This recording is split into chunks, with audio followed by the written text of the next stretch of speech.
આજ તો મારી ઘરે આવી ગયા હતા પાર વગરના મહેમાન. જય શ્રી રામ ને જય માતાજી મિત્રોને મારો વ્લોગ બનાવવાનો દિવસે સાતમો ને આજ છે મારી ઘરે પ્રસંગ.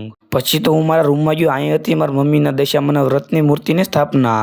ત્યાંથી તો વી આવ્યો હું મારા ઓલા ઘરે. અહીંયા તો મારા બેનની ભાણકી ફોન જોતી હતી. પછી તો મેં મારે બેન હારે વિડીયો બની લીધો ને એની હારે એના સબસ્ક્રાઈબર આવ્યા હતા વિડીયો બનાવવા. અને પછી તો મારી ઘરે આવી ગયા એટલા બધા મહેમાનને પછી તો બેઠી દીધા જમવા બેઠા હતા. અમારો વારો તો 2 વાગે આવી ગયો ને પછી ફાઇનલી અમારો વારો પણ જમવાનું આવી ગયો હતો. આ મારા ભાઈ મારા મિત્રોને જે પીરસવાળા બધા જ જમવા બેસી ગયા હતા. મેં જમીન પછી તો ગાડી લઈને નીકળી ગયો હું બેંકે, કેમ કે મારે જવાનું હતું બહુ ઝાઝા પૈસા ઉપાડી લીધા ને પછી પાછો નીકળી ગયો હું ઘર તરફ આવી ગયો ને પછી આવી ગયો પાછો ઘેરે આવી ગયો ને ત્યાંથી મારી બેનને જવાનું હતું મારે બસ સ્ટેન્ડે મૂકવા.